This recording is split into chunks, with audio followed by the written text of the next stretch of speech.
The rain fell in sheets over the marble avenues of the capital, sluicing dirt and blood into the gutters, washing away the incense smoke that once curled from the great bronze braziers of the temples. Now cold and abandoned, the air was heavy, with the smell of wet stone and something older, something bitter, the lingering scent of a faith murdered in daylight.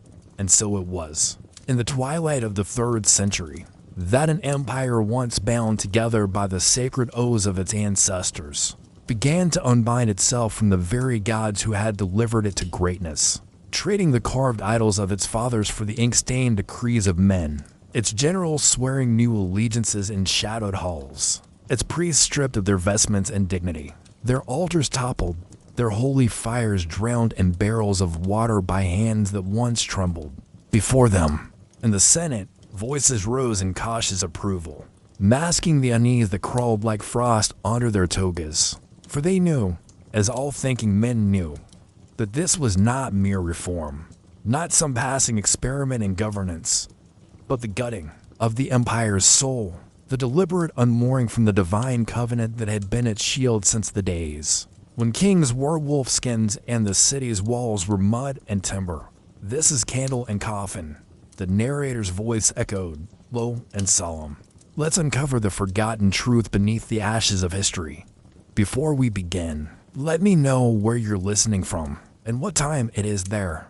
I love seeing how far this story travels. And with that invitation, the curtain lifted on an age where betrayal wore the robes of reason, where the legions marched not for the gods but for the ambitions of mortal men, and where the skies themselves seemed to mourn the pact that had been broken, a pact forged in blood and sanctified in flame, now cast aside like the bones of a sacrificed ox, left to rot in the rain while the empire that once bowed to heaven learned the cost of standing alone beneath it. The empire had not been born in marble and gold, but in the raw, hungry centuries when its founders were little more than a confederation of farmers, herdsmen, and raiders, their lives tethered to the caprice of weather and war, their survival paid for in sweat and blood beneath an unyielding sun. And it was in those early, precarious days that they first bound themselves to the gods, not with polite prayers and perfumed courtyards, but with the visceral oaths of people who had nothing else to offer. Sacrifices of grain when famine threatened, the spilling of wine and blood on the same altar stone, the burning of sacred herbs whose smoke spiraled into the heavens. Like messages written in the oldest language, these rites were not superstition. To them but survival, a pact between the mortal and the divine, as tangible as the spear in a warrior's hand, and the gods, in return, were believed to have guarded the people's fields, guided their swords, and watched over their borders, with a vigilance no human army could match. As the centuries passed, these hill clans grew into a kingdom, the kingdom into a state, and the state into an empire. Each victory and expansion stitched together with the belief that the gods themselves marched alongside them, unseen but ever present. And so the temples multiplied, the priesthood swelled. The festivals became spectacles of awe, chariots racing under banners of sacred beasts, amphitheaters filled with the roar of the faithful, and in every province, from the rain-soaked northern forests to the blistering deserts beyond the eastern mountains, the same hymns rose to the heavens, binding the empire not just in law and coin, but in the shared conviction that the divine order had chosen them to rule. But somewhere, deep in the marrow of the state, ambition began to nod faith. For the empire's rulers were not made of marble and myth, but of flesh and appetite. And as wealth pulled in the capital and the provinces strained under taxes and conscription, voices emerged, soft at first, then louder, suggesting that perhaps the old gods were not the only path to destiny. That perhaps the empire's greatness lay not in the smoke of altars, but in the ink of decrees, in the rational order of men who claimed to see farther than the priests. And it was in this subtle, dangerous shift that the first cracks appeared, fine as hairlines in polished stone, almost invisible to those who still knelt in the temples, but fatal all the same.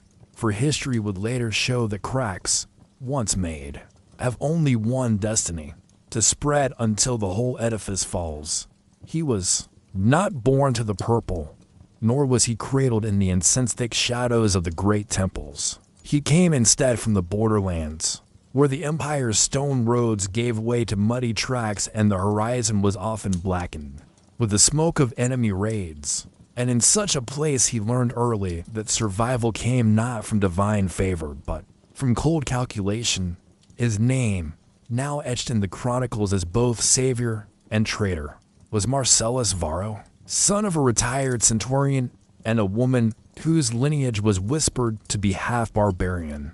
And it was this dual inheritance, the discipline of the legion and the pragmatism of the outsider, that forged in him a mind sharper than any gladius. As a young man, he served in the provincial assemblies, where he saw how the temple siphoned wealth from the people under the banner of sacred duty, how the priesthood wove itself into every layer of governance until even the simplest decision, the building of a bridge, the opening of a market, required the blessing of men who had never seen a battlefield or held a plow. To Marcellus, this was not the divine order, but the slow strangulation of a state by a class that had forgotten the meaning of toil.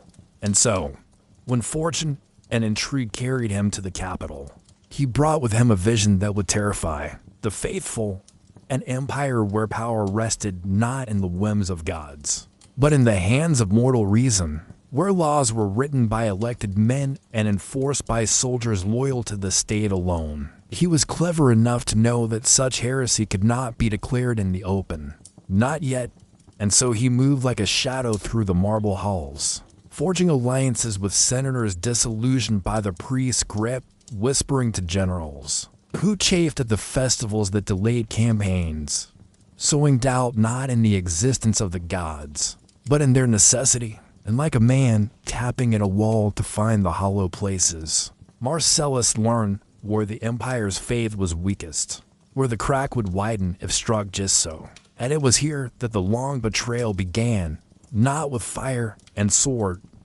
but with the quiet persuasion of a man who knew that to kill a god, one must first convince the people that they no longer need his protection.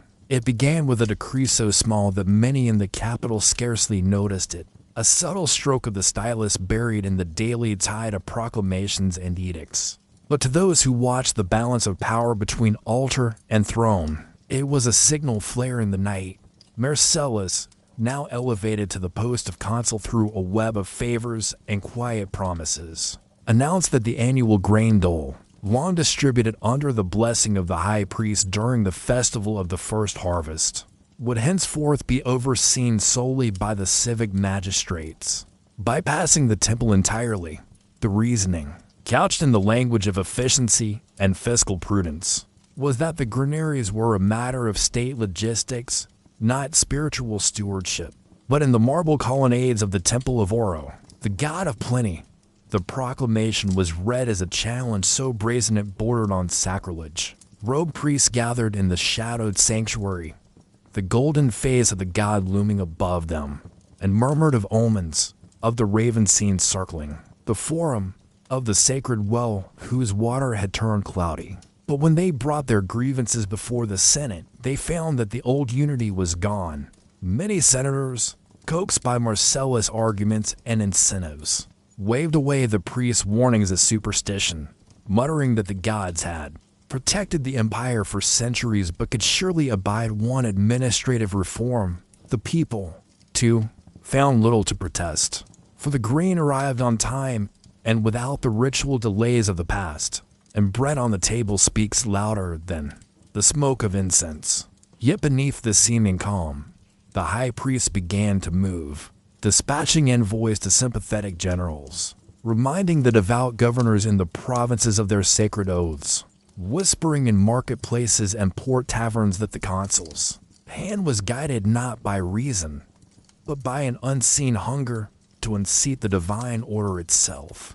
And so, while Marcellus smiled in public and spoke of civic progress, the first open wound had been cut, and in the silent course of the gods, the betrayal was noted. For the pact between heaven and empire was not yet shattered, but a thread had been pulled and the garment of faith, once torn, would never again be whole. The next blow came not with the careful subtlety of a bureaucrat's quill, but with the hammer strike of political theater. For Marcellus had learned that in the capital's fevered air, spectacle could do what logic alone could not. On the morning of the summer triumph, when the legions marched in from their latest campaign to the roar of the crowds and the rain of petals, the high priest of the war god Vortin traditionally met the general at the city gates, offering him the sacred spear as a sign that his victories were sanctified by divine will. But this year, Marcellus decreed that the ritual would be dispensed with, that the triumph would proceed under the banner of the state alone, and that the general's laurel crown would be bestowed not by the temple, but by the consul himself. The decision sent a shockwave through the marble colonnades, and when the day came, the city's avenues were lined with thousands, their cheers mixed with uneasy murmurs as the priests stood conspicuously absent, their temple doors barred in silent protest. Marcellus, robed in the crimson of his office, placed the crown upon the general's head before the Senate steps, declaring in a voice that carried over the forum that the valor of our soldiers is owed to their discipline and their cause, not to unseen hands in the clouds. And though the crowd erupted in applause, there were those whose eyes flicked to the skies, half expecting lightning to split the air. In the temples, the act was called a desecration, a stripping of the god's rightful honor, and the high priests met in midnight council, their faces pale in torchlight as they spoke of omens, a sudden sickness among the temple's sacred oxen, a tremor that had rattled the pillars of the capital's oldest shrine. Some council patients, believing that the people's affection for the gods would soon sour on the consul's arrogance, but others, younger and more zealous, argued for direct action, for bringing the wrath of the faithful into the streets, before the slow poison of Marcellus' reforms became irreversible. Thus, even as the empire's markets bustled and its legions drilled in the fields beyond the walls, a shadow war began to coil in the heart of the capital, where politics and piety would soon clash not in debate, but in blood. It began in the marketplace, on a day when the city was swollen with traders from every corner of the empire, their stalls heavy with figs from the southern orchards, bronze from the eastern forges, and glass that caught the sunlight like frozen fire. Word had spread that Marcellus would appear to announce a new civic decree, and the square was thick with citizens, some curious, others eager, and a few grim-faced in their devotion to the temples, when from the eastern colonnade emerged, not the consul himself, but a detachment of his civic guards, their shields polished to a mirror sheen, their spears upright like a forest of iron. They carried with them the standards of the state, but conspicuously absent were the banners of the gods, a breach of tradition so glaring that gasps rippled through the crowd. Moments later, the high priest of Vortin appeared from the opposite side, robed in deep crimson, flanked by acolytes carrying the god's sacred spear, their chants cutting through the marketplace noise like the clang of bronze. The two groups met at the base of the rostrum, neither willing to yield, the guards insisting that only the consul could open the assembly, the priest declaring that no decree touching the lives of the people could be spoken without the gods' blessing. And what began as shouted accusations turned into shoves, then into the ring of steel on steel as one young guard spear haft knocked an acolyte to the ground. The square erupted, merchants abandoning their stalls as stones flew from unseen hands, the chants of the faithful rising into a roar answered by the bellowed orders of the guard captains. In the chaos, someone, no one could later say who, struck the high priest, his crimson robes blooming darker where blood spilled onto the marble, and as his attendants pulled him away, crying out for vengeance, Marcellus arrived, his face set in the calm of a man who knows chaos favors the bold. Raising his voice above the din, he proclaimed that the temple's interference in civic affairs had brought dishonor to the capital, and that henceforth, no religious official would hold authority in the governance of the state. A declaration met with thunderous cheers from his supporters and a chilling silence from the faithful.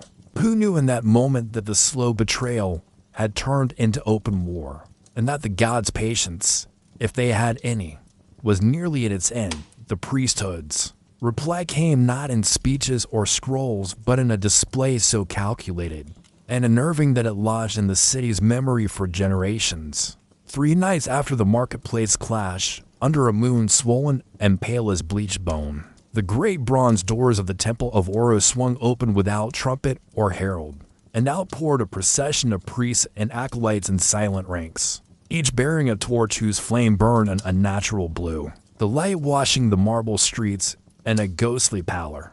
They wound their way through the capital's sleeping districts until they reached the Forum, where the torches were planted in a wide circle and the high priests, their faces shadowed by tall headdresses, began a ritual older than the empire itself, the invocation of withdrawal, a curse not upon men, but upon the very fortunes of the city. They called each god by name, recounting the honors once given and the insults now suffered.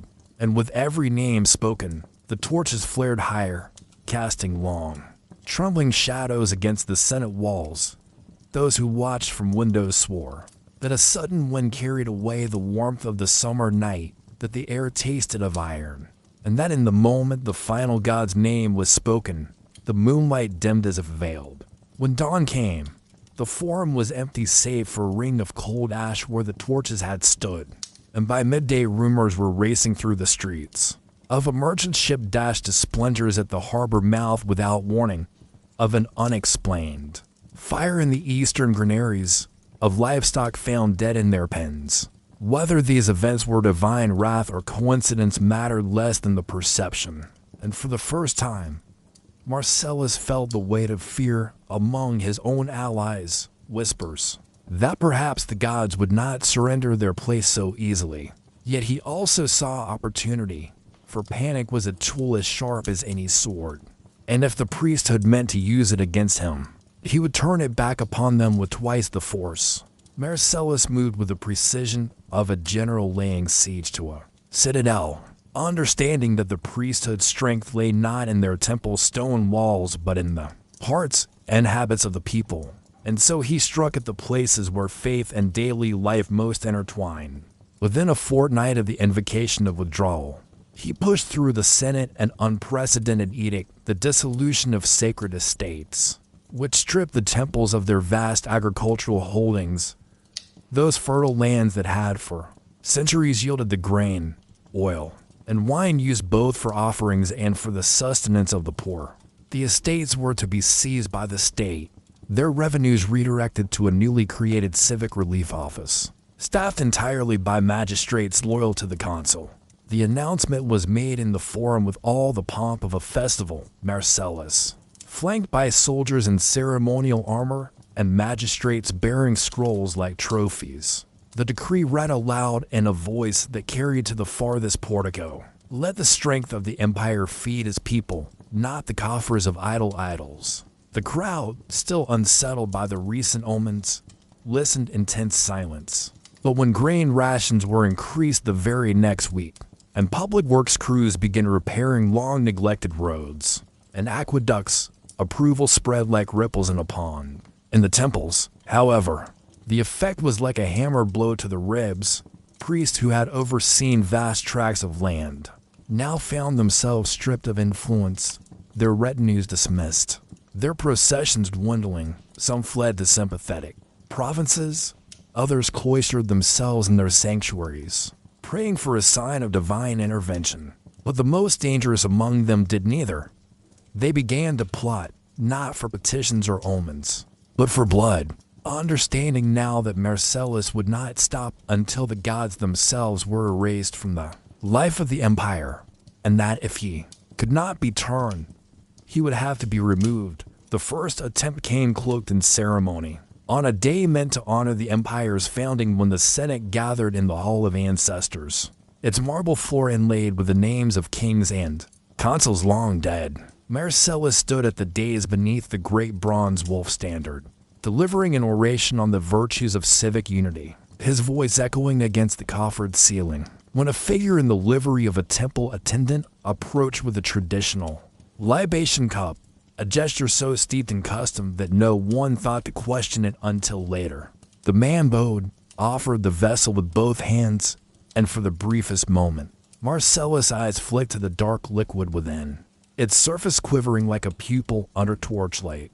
He did not drink, instead raising it in a perfunctory salute to the ancestors before setting it aside, a move that drew polite applause from the senators but masked a suspicion already coiling in his mind. An hour later, the cupbearer was found in a side corridor, dead from what the physician called self-administered poison.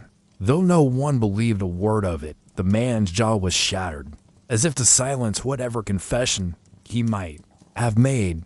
Whispers spread quickly, not just in the Senate, but in the streets. The priesthood had tried to kill the consul, and though the temples denied it with righteous indignation, their denials rang hollow to a populace already primed to see them as dangerous relics of a darker age. Marcellus, seizing the moment, addressed the city the next morning from the steps of the civic hall, flanked by guards whose armor caught the dawn light like fire, declaring that the god's servants had forsaken their sacred duties and now trafficked in treachery, and that henceforth any act of violence committed in the name of the temples would be met with the full force of imperial law. The crowd erupted, some in cheers, others in sullen silence, but all sensing that the war between man and God had crossed a threshold from which there would be no return.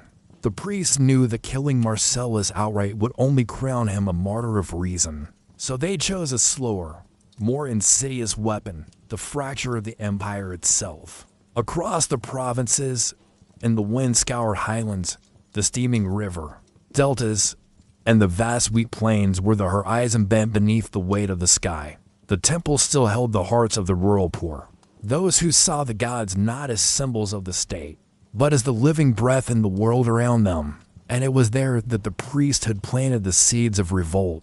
Cloaked envoys rode out under the guise of pilgrims, carrying sacred relics hidden in saddlebags, each one a fragment of some long-venerated icon or a scroll inked with ancestral blessings, tokens that would rally the faithful. In village squares and roadside shrines, they whispered of omens, failed harvests blamed on the breaking of sacred rites, storms said to have been summoned by the insult to the gods, sudden sicknesses in herds and children that the temples alone could cure.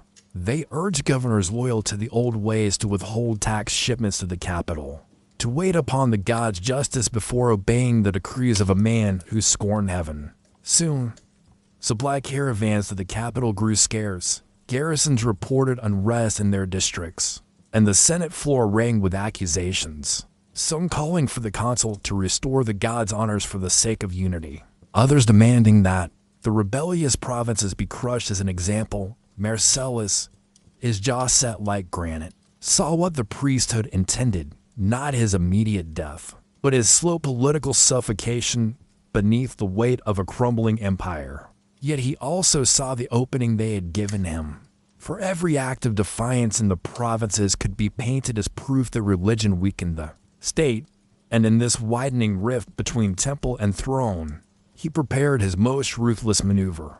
Yet, to bring the gods' rebellion to the battlefield and strip them of the one thing even the faithful feared to lose: their armies. The campaign began not with a clash of swords, but with the thunder of hooves in the pre-dawn frost, as Marcellus sent his legions in 3 great arcs sweeping through the rebel provinces, each column moving like a blade toward the heart of the resistance. In his war councils, he made it clear this was not to be a war of conquest, but of demonstration, a visible shattering of the temple's ability to shield its followers' fortified sanctuaries. Their marble steps, still slick with morning incense, were seized and stripped of their relics before the people. The treasures paraded through the markets under armed guard and declared property of the state. Priests in gold-threaded robes, their hands trembling not from fear, but from the rage of powerlessness, were brought before village elders and made to swear loyalty to the Senate or face exile. Beyond the empire's borders, Marcellus' legions advanced like an inexorable tide, bypassing cities that offered tribute, but grinding in the dust any that raised the temple's banners. Rivers ran with the smoke of burned icons, their ash settling on the water like a final benediction, while along the roads the bodies of those who defied the decree hung from gibbets as a grim warning. And yet, he was careful to keep his soldiers from looting. No sack, no blood feast, for this was a war of image as much as steel, and every act of discipline spoke to the strength of his vision.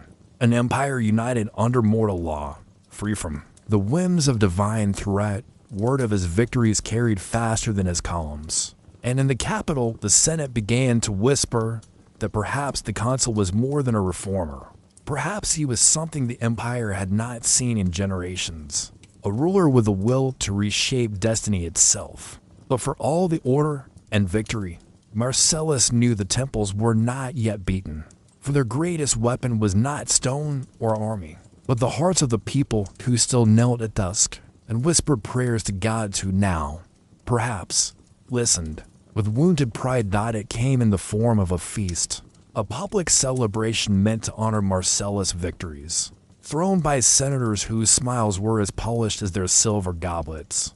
The great hall aglow with torchlight and music masking the whisper of conspirators' voices. Among the roasted boar and spiced wine moved a servant girl, her steps light, her eyes lowered, her hands carrying a golden platter bearing what seemed a simple honeyed fig, a delicacy Marcellus favored since boyhood. But within its soft flesh was a powder so rare, so swift in its work, that no antidote existed in the empire. Yet as fate, or perhaps the gods, would have it, the girl faltered in her approach, catching her reflection in the bronze breastplate of a guard. And in that instant she saw not a tyrant but a man, whose face was carved with the lines of sleepless years, his eyes fixed not on the feast but on the maps in his mind. She hesitated, a breath, a blink, and in that pause the captain of the guard, suspicious by habit, intercepted the platter, his blade parting the fig to reveal the telltale shimmer of poison. The hall fell silent, music choking mid-note, and Marcellus' gaze swept the senators, catching the flicker of guilt and more than one pair of eyes. No one confessed, but the message was clear. The temple had learned that armies could be outflanked by a single hand. At a banquet, in the days that followed, the consul doubled his personal guard, not out of fear for himself, but because he understood his death now would be more than a loss. It would be a legend for the faithful, a martyr's gift to the cause he sought. To destroy it began with the bells, deep, mournful tones rolling over the rooftops of the capital at dawn, the sound of mourning to some. But to the faithful it was the call to arms. In the hidden sanctuaries beneath the city's oldest quarter, priests donned armor relics older than the empire itself, their breastplates etched with the names of gods whose altars now lay in dust. And from the shadows came the zealots, black-clad, scarred, eyes burning with a fever that neither reason nor mercy could touch. Their plan was as audacious as it was suicidal: strike at the Senate during the annual triumph, when every magistrate, general, and noble would be gathered to watch Marcellus parade his spoils before the people. Hidden among the crowd, they would ignite the signal fire atop the Temple of Dawn, the flame of the old faith. And the moment it burned, rebels from the city's outer districts would flood the forum in a storm of steel. But even as they sharpened their blades and whispered prayers to forgotten gods, they knew this was no war for victory. It was a war to wound, to bleed the empire so deeply that it could never again rise in the same form. For the priests had come to believe that if the gods could no longer protect their temple, they could at least demand from their followers the sacrifice of the empire's beating heart. The day of the triumph dawned bright and cruel, the sun casting a hard, pitiless light over the marble avenues as if to mock the blood soon to be spilled. Banners of crimson and gold fluttered from the colonnades, the imperial eagle glinting in every square, and the crowd surged like a living tide toward the forum, their cheers a deafening hymn to the empire's might, a sound that masked the steady heartbeat of treachery beneath. At the head of the procession rode Marcellus, wreathed in laurels, his armor polished to a mirror sheen, the plunder of 100 campaigns trailing behind him on gilded carts. Statues of conquered gods, their faces hacked away, their hands broken, paraded as trophies. High above, in the shadow of the Temple of Dawn, the zealot priests lay hidden behind the ancient stone balustrade, watching the general approach, their hands slick with sweat, their lungs tight with the weight of what they were about to do. One lifted the oil-soaked torch, his lips shaping the forbidden prayer, and for a moment, time seemed to hold its breath. The roar of the crowd dimmed. The sunlight caught on the temple's worn reliefs, and then, with a sharp breath and a grunt, he hurled the torch into the sacred brazier. Flames roared to life, leaping high into the sky, and from the outer districts, the answering cry rose like thunder, steel flashing as the rebels surged forward. The Empire's festival collapsing in an instant into chaos and carnage. The Forum, moments before a theater of imperial glory, became a cauldron of screaming chaos as the rebels spilled into its avenues. Like a flood breaking through a dam, their ragged armor clattering, their faces painted with the dust of exile and the fire of vengeance. Marcellus wheeled his horse with a curse, the laurels falling from his helm as arrows hissed through the air, one striking the standard bearer at his side, the imperial banner sagging before being trampled under the stampede. Merchants overturned their stalls to form makeshift barricades. Mothers clutched their children and vanished into side streets, and the great marble steps of the Senate ran slick with blood, as soldiers and zealots clashed in vicious hand-to-hand combat. The gilded carts bearing the Empire's stolen gods splintered under hammer blows, shattered idols spilling into the dust, their faces staring blankly upward as if demanding divine justice. The sacred fire in the Temple of Dawn roared higher, the smoke curling into ominous shapes that seemed to mock the Empire's creed, while above it all the tolling of the bronze bell, the signal of rebellion, echoed again and again across the city, a sound that would be remembered by every soul who survived this day, and cursed by those who did not. The rain came without warning, a sudden, vengeful curtain from the heavens that turned dust to mud and blood to black rivulets, snaking between the stones, drowning the torches and smothering the last traces of daylight in the narrow alleys behind. The Forum, the fighting became a blur of steel and shadow, where brothers in arms slit each other's throats in the half-light, unable to tell if the face before them wore the imperial crest or the rebels' mark, only knowing that survival meant striking first. Marcellus fought like a man possessed, the Emperor's words still ringing in his ears, his sword arm numb, his vision tunneling as if the gods themselves were drawing him into their judgment. And when he stumbled over a corpse, it was a boy, no older than his own nephew, still clutching a wooden idol to his chest. The priests, stripped of their sanctity, were dragged into the streets, their ceremonial robes torn, their chants drowned in the thunder's roar. Above it all, lightning split the sky, revealing for an instant the colossal statue of the Empire's chief deity, its bronze face streaked with rain that looked eerily like tears, a silent, damning witness to the betrayal unfolding below, as if the divine had turned its back on the Empire that once swore eternal devotion. The palace gates, once symbols of unassailable power, now grown like dying beasts as soldiers forced them shut, against the tide of chaos spilling through the city. Inside, the marble floors were slick with rain carried in on boots and with the crimson traces of the wounded dragged to the great hall, where braziers hissed and spat under the damp air. The Emperor sat alone on his throne, not in the posture of a ruler, but of a man awaiting judgment, his crown set beside him like a discarded relic, his hands trembling over a scroll whose words promised salvation at the cost of everything he had sworn to protect. Outside, muffled through the storm and the thick walls, came the cries of the mob, not the disciplined chant of a loyal populace, but the raw, jagged roar of a city that had turned predator, calling for his head. The high priest, his robes torn, knelt before the Emperor, eyes hollowed yet unflinching, and whispered of an ancient pact, a bargain older than the Empire, one the gods would honor if the ruler surrendered himself as a living sacrifice.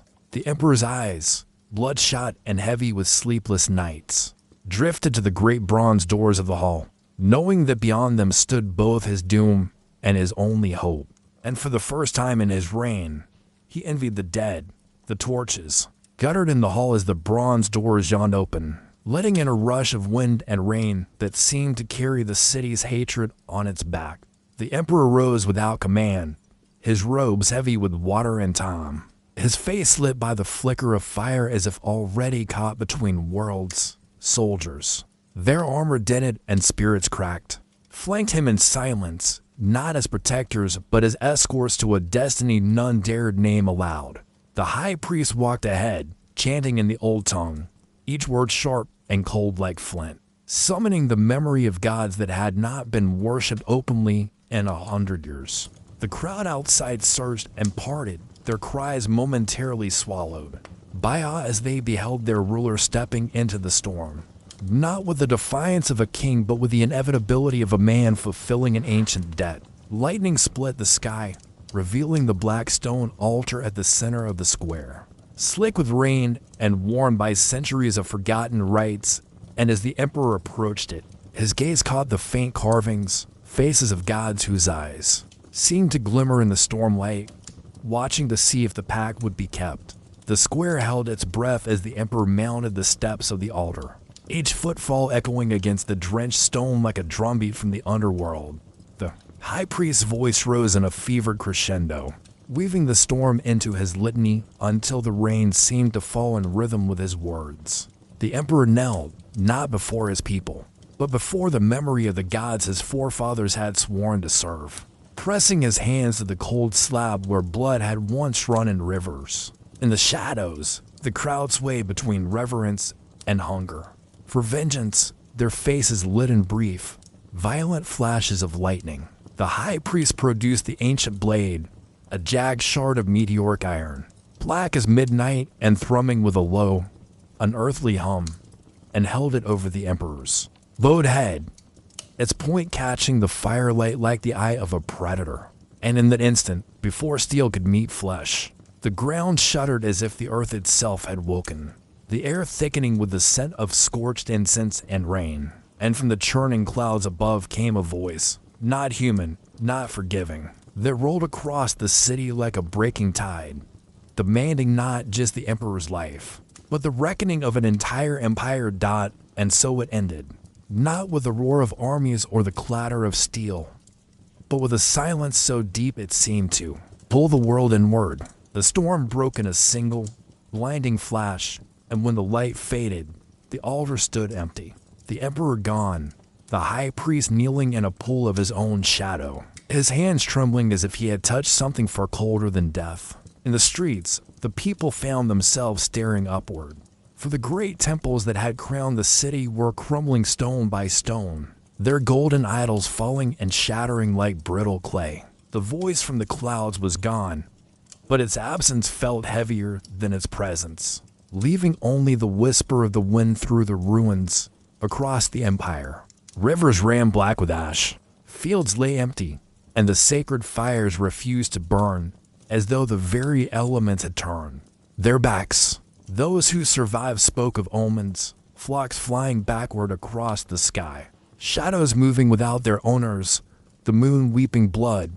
And in the years that followed, the empire's name became a curse spoken in markets and taverns, a warning to rulers who would put their own glory above their gods. And somewhere beyond the reach of mortal memory, in a realm where no prayer could reach, the betrayed gods watched in silence, their vengeance complete, their thrones vacant, leaving the world to stumble forward into an age without divine mercy.